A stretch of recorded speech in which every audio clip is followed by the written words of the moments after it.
जय भोलेनाथ की, बोलो शंकर जी महाराज की जय।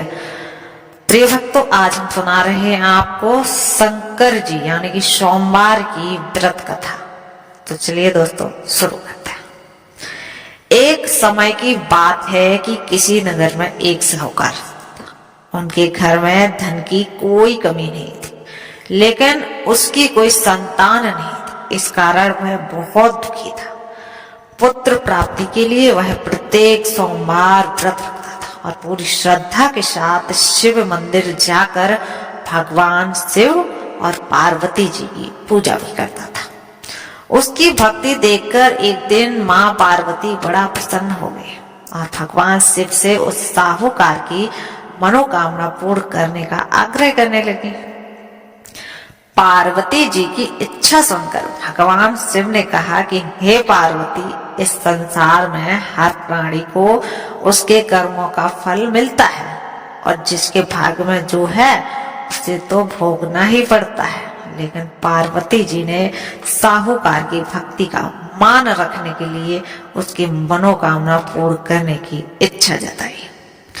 माता पार्वती के बार बार आग्रह पर शिव जी ने साहूकार को पुत्र प्राप्ति का वरदान दिया, लेकिन साथ ही यह भी कहा कि उसके बालक की जो आयु है वो केवल 12 वर्ष की ही होगी।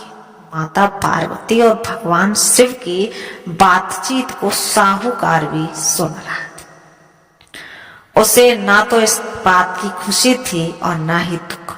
वह पहले की भांति शिव जी की पूजा करता रहा। कुछ समय के बाद साहूकार के घर एक का जन्म। जब वह बालक 11 वर्ष का हो गया तो उसे पढ़ने के लिए साहूकार ने काशी भेज दिया। साहूकार ने पुत्र के मामा को बुलाया और उसे खूब दिया बढ़िया और फिर कहा कि तुम इस बालक को काशी विद्या प्राप्ति के लिए ले जाओ और मार्ग में यज्ञ भी कराना और ब्राह्मणों को भोजन भी कराते रहना और दक्षिणा भी देते रहना। दोनों मामा भांजे इसी तरह यज्ञ कराते, ब्राह्मणों को दान दक्षिणा देते काशी की ओर चल पड़े। रात में एक नगर पड़ा जहां नगर के राजा था उसकी कन्या का विवाह था, लेकिन जिस राजकुमार से उसका विवाह होने वाला था वह एक आंख से काना था।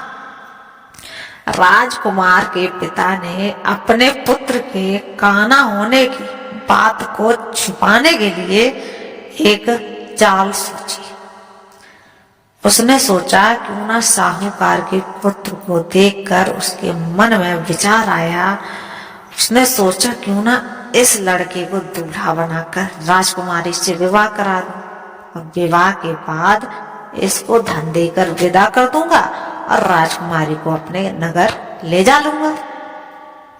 लड़के को दूल्हे के वस्त्र पहनाकर राजकुमारी से विवाह करा दिया, लेकिन साहूकार का पुत्र ईमानदार था। उसे यह बात न्याय संगत नहीं लगी। उसने अवसर पाकर राजकुमारी की चुन्नी के पल्ले पर लिखा था कि तुम्हारा विवाह तो मेरे साथ हुआ है, लेकिन जिस राजकुमार के संग तुम्हें भेजा जाएगा वह एक आंख से काना है। मैं तो काशी पढ़ने जा रहा हूँ।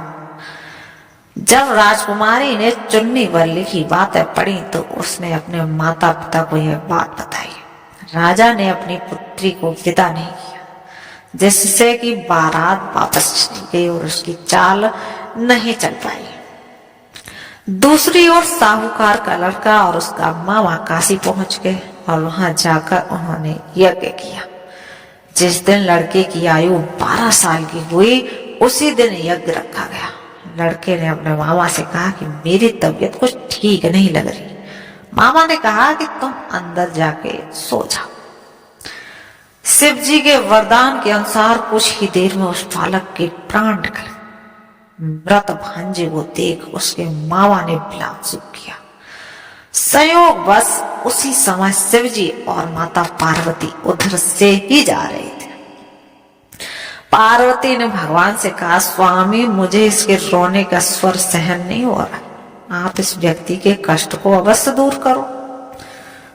तब शिव जी बोले, मृत बालक के समीप गए और बोले कि यह उसी साहूकार का पुत्र है जिसे मैंने 12 वर्ष की आयु का वरदान दिया था।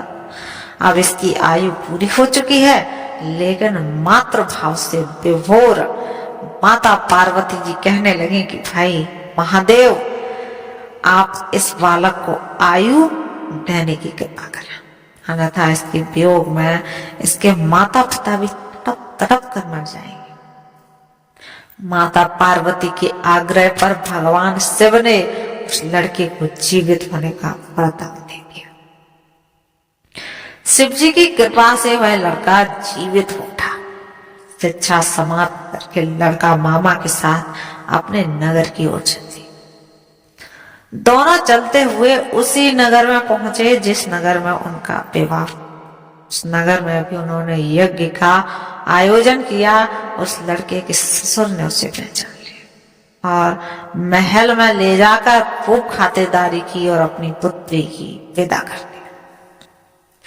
इधर साहूकार और उसकी पत्नी भूखे प्यासे रहकर बेटे की प्रतीक्षा कर रहे थे। उन्होंने प्रण रखा था कि यदि उन्हें अपने बेटे की मृत्यु का समाचार मिला तो वह भी प्राण त्याग देंगे, परंतु अपने बेटे के जीवित होने का समाचार पाकर वह बेहद प्रसन्न हुए।